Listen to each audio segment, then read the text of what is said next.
Hello Football Daily family and welcome back to Winners and Losers, where we take a look at the highs and the lows of the weekend just past. Joining me in this freezing cold studio with nipples like bullets is Patrick Van Straten. How are you apart from blue? I don't want to be here at all, so let's go straight into it. Man City are first up in our winners. This is from @TMD Trayvon. Basically, they beat Man United. They beat them at Old Trafford. They go 11 points clear at the top of the league, and they set a new Premier League record for consecutive wins with 14. It's also United's first home loss since September 2016, when they also lost to Man City. So that must sting a little bit. It means that Citizens have now taken 46 points from 48 this season, and people said Pep Guardiola couldn't do it in England.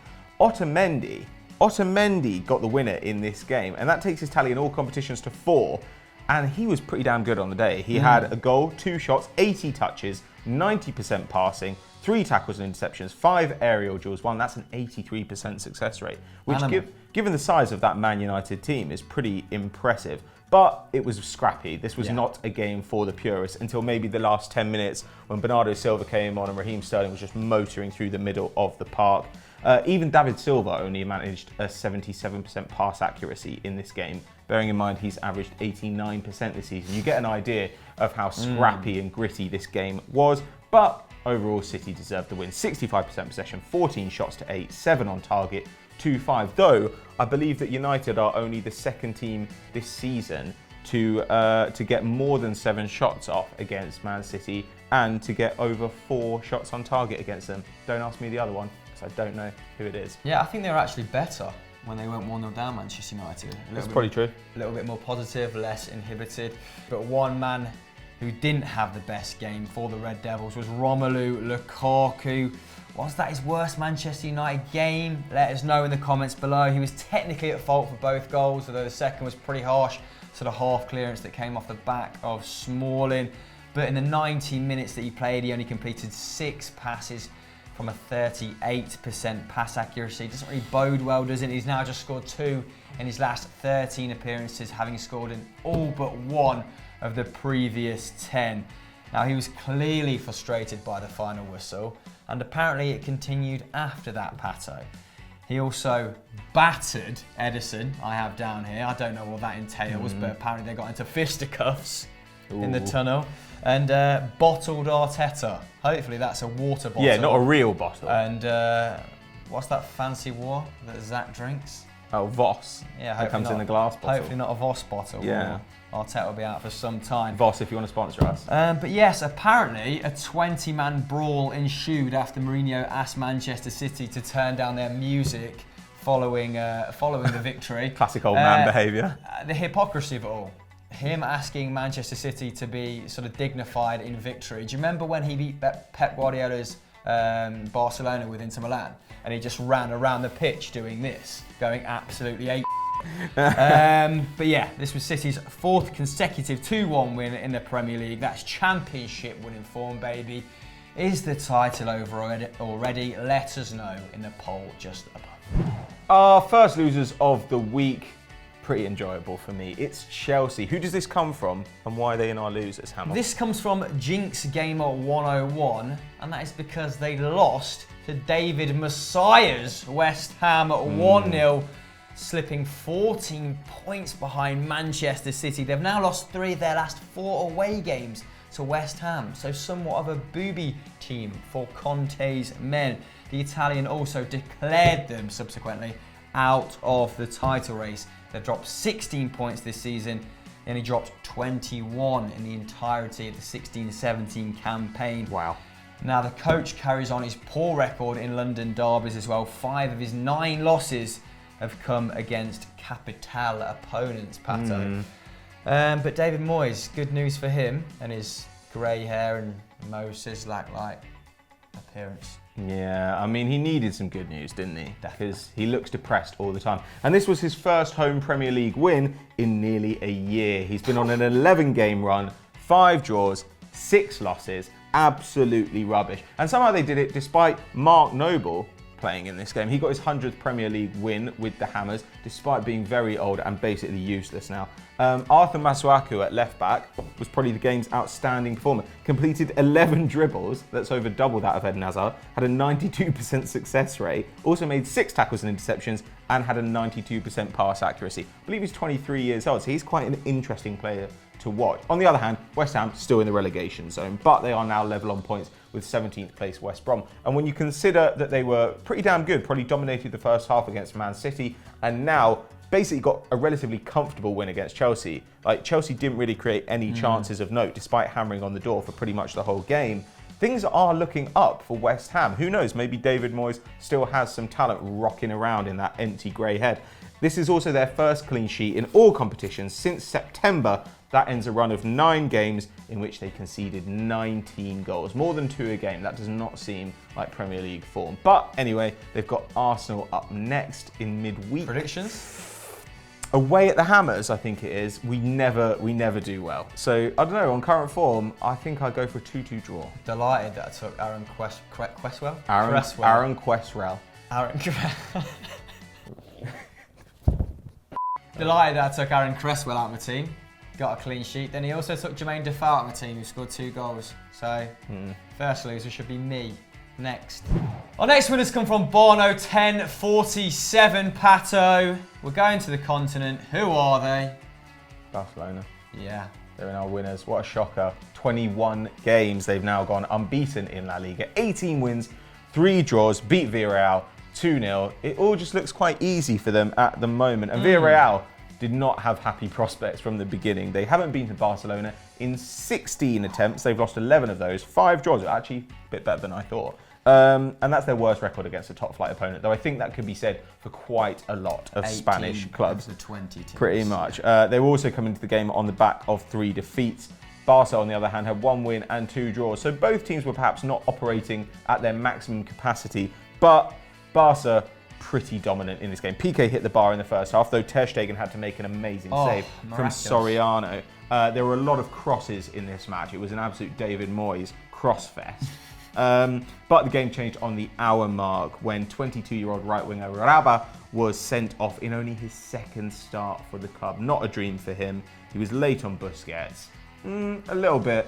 I wouldn't say harsh. It was definitely a red, but he didn't mean to kill him. Yeah, I wouldn't say it was overly malicious. It was like a Zach Jalab sort of, Lenny situation. A Joe Tomlinson late arrival. I didn't mean it, but I'm still a Yeah, I won't apologise. Yeah. But I did break your leg. And that subsequently changed the match. After that, Suarez hit the post, and then he finally opened proceedings with his 7th goal in 12 league appearances this season, after being assisted by substitute Paco Alcalá. And that's another decisive change by Valverde. A sort of hallmark of his tenure so far at Barcelona has been making these really positive substitutions, and another one pays off for him yet again. Messi then wrapped up the game with his 14th of the season after Villarreal bizarrely tried to play it out short. There was two balls on the pitch at the time, weirdly enough, but only one goat, Pato. And his name? Lionel. He completed 7 dribbles on the night, took 6 shots and laid on 3 chances for his teammates. So, just a pretty average 90. He's now got 49 goals in all competitions for this calendar year. That is rubbish, though, Barcelona on top La Liga by 5 points. Yet again, they've got Deportivo at home next game. It's not the hardest game, but then El Clásico on the 23rd. Who do you think will win that? It's going to be a big one. My oh my, am I excited? And my oh my, am I cold? Our next losers are Liverpool. This comes from @Chetapatil Hamel. Tell me about the Merseyside derby. That's what it was, right? Yeah, apparently it's a derby game. Ooh. A derby game that only one side ever wins. The Reds versus the Toffees. However, this was a draw, even though expected goals had it at 2-0 to Liverpool. It somehow ended as a stalemate. The Reds could have gone level with Chelsea on 32 points if they'd maybe taken their opponents a little more seriously. Neymar starts every game for PSG. Lionel Messi starts every game for Barca. Why is Jurgen Klopp dropping his 2 best players in a game like this? Yeah, exactly. Analysis. However, to give you an example of Liverpool's dominance in this game, Jordan Henderson completed 60 passes in the first half. That is 6 more than the entire Everton team in that 45 minutes. I mean, that is Big Sam ball, though. That is Sam Allardyce. At his finest. And it looked ominous for Everton from the off. Prior to the match, Liverpool were unbeaten against the Toffees in their last 15 games, and Everton had only won 1 of their last 19 away games. But fortunately, the football gods were with the Toffees. They weathered 23 Liverpool shots, producing only 3 themselves. But despite this, Liverpool only registered 3 on target to Everton's 2. So not a shot huge quality low void, in difference in that area. But to give you some perspective, Everton normally manage around 13 shots per game, so they were pegged back. Is an understatement, Pato. They were pegged indeed. Yeah, though to a certain extent, we don't know what sort of team Allardyce is going to put together, right? In this game, they only had 21% possession. That's their lowest figure since Opta records began. So an interesting sort of defensive style from Big Sam. Twatanaccio, if you will. Bang. But the Everton players did put their body on the line. Mo Salah had 7 shots on the night, but 4 of them were blocked. So that was pretty impressive, but he did open proceedings with his 13th of the season, still in the lead for the top scorer award.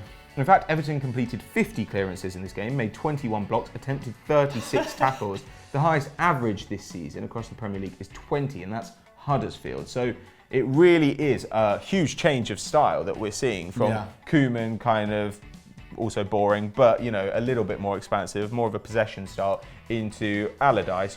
Very boring, but extremely effective defensively. It's almost like a total submission. It is. Subs. With just a Snorlax lying on top of you. Subs being big old meaty Snorlax called Sam Allardyce. Anyway, Wayne Rooney got his 8th goal of the season. Pretty impressive before Christmas for a guy they said was finished. His first goal in a Merseyside derby. That actually matches his return in 15-16, 2 seasons ago, but he did it in 1,000 minutes fewer. That's really, really impressive stuff. So his scoring rate, if he continues to get these chances and take penalties, then he'll probably do pretty well over the course of the season. Everton are winless, though, in 18 competitive games at Anfield. That's a run that stretches back to 1999. However, their expectations may have been a little bit lower than Liverpool's, as afterwards Phil Neville, former Everton player, said, "Merseyside is blue." I don't think it is. I think you'll find that red and blue mixed together, purple. Even Zach knows that. Idiot. Our final winners are the mighty Leicester City. And it comes from Mika Dezinho and at Silla. 2 suggestions for Leicester. Unbelievable scenes. Are they both people you know? Probably. You know everyone in Leicester, don't you? Mika About Dezinho. 6 people. I think he's Portuguese. Regular contributor. Well, anyway. fine, whatever. Claude Puel's team now up to 8th. 5 points off Burnley, the mighty Burnley, who somehow are still among the Premier League's elite. And it's their 3rd consecutive Premier League win. They defeated Newcastle away 3-2. Now, the game was pretty balanced. It could have gone either way. Newcastle had 10 shots with 4 on target. Leicester had 13 with 5 on target.